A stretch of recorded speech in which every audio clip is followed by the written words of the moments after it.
But anyway, so the last movie is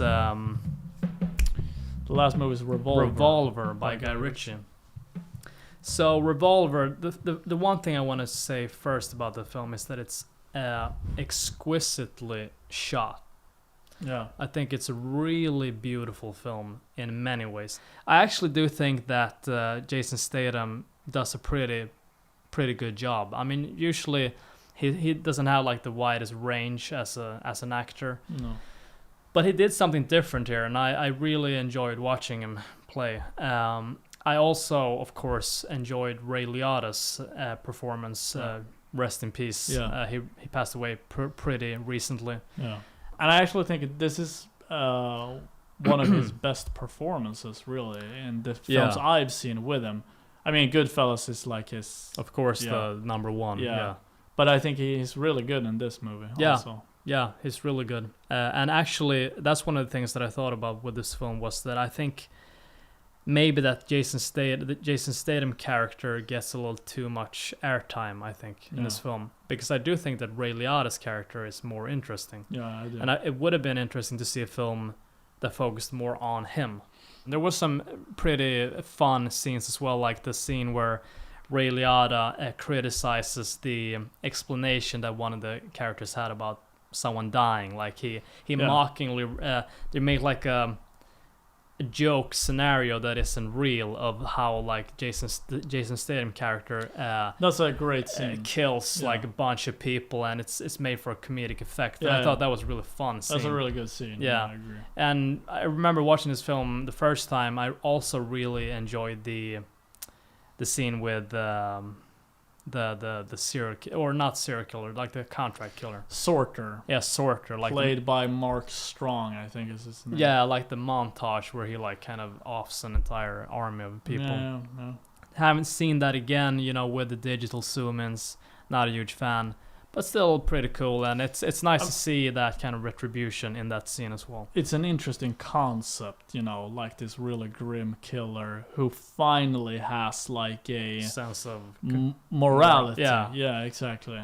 So it's an interesting idea. I like that scene, like in general, with the kid, and it's easy also to elicit compassion when there's like a child in peril. Yeah, exactly. So it's kind of you're kind of being forced to feel something. Yeah.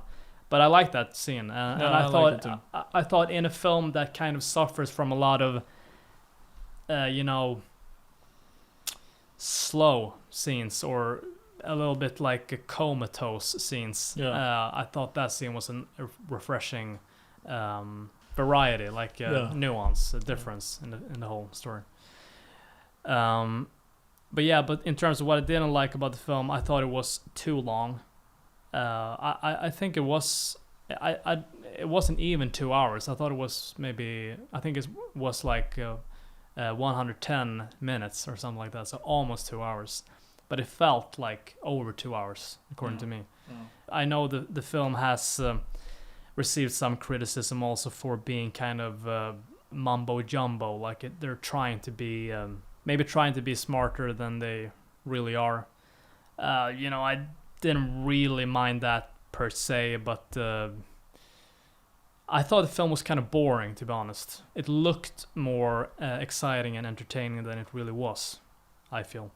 They should have made it more entertaining, I feel. Yeah. I think they put a little bit too much emphasis on this. I can't. I don't even know what they're talking about in the movie.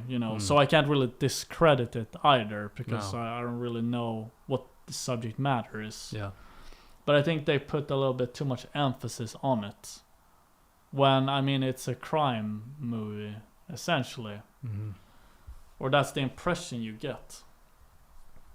So you're kind of like, they talk a lot about like how to play chess and blah, blah, blah, blah, blah, blah. And it's like, it's not complex, it's complicated. Or, there's a difference. Yeah, that's also a point that's worth talking about. Yeah.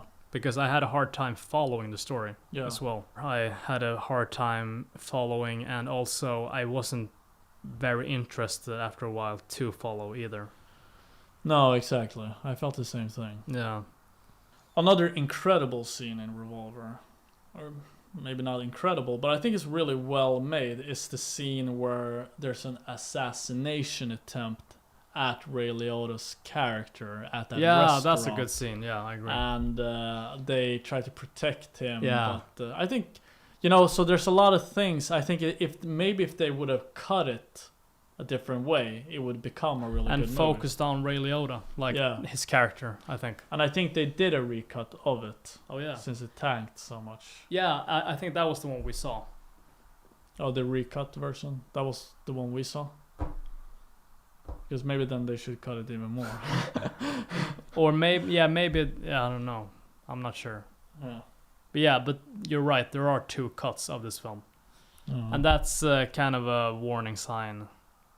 Just, having director's cuts. But no one wanted to watch the first one, I guess, so they had to. Maybe. Or, maybe it's not a warning sign per se. Again, I'm basing this off of the philosophy of Tarantino. He says he doesn't do director's cuts. It's just one cut, and that is the director's cut. But then the latest film, he's gonna make of course, now he's kind of changing version. things about that. He's gonna make or wasn't he talking about making a longer Once Upon a Time in Hollywood? Yeah, exactly. So yeah, I don't know. And then also you have Apocalypse Now Redux, which is also a kind of director's cut. But it's the same with the Star Wars movies with the CGI creatures that George Lucas put into his older films. I kind of agree with Tarantino on that I don't believe in doing stuff like that. Changing stuff that has already been released. It's kind of once it's out there and it's not yours anymore. But it depends if you have a film studio that really butchered your of course. But if it's you cut it the way you thought it was supposed to be, and then it still tanks. Then maybe it's you did what you could, and I think you should have the urgency and the seriousness. All these guys probably did, but I really think you should stress, when you cut your film, think of it as this is the cut. There won't be another cut. So fight for the absolute best cut that you can get. But I assume that's probably what Guy Ritchie did with this film. I don't know. Or maybe it didn't. Maybe he know himself that he was kind of, not super careful when he edited this film. I don't know. Yeah, I remember going and watching Gentleman with my ex-girlfriend, and that's it's not his latest version now. His latest movie. No.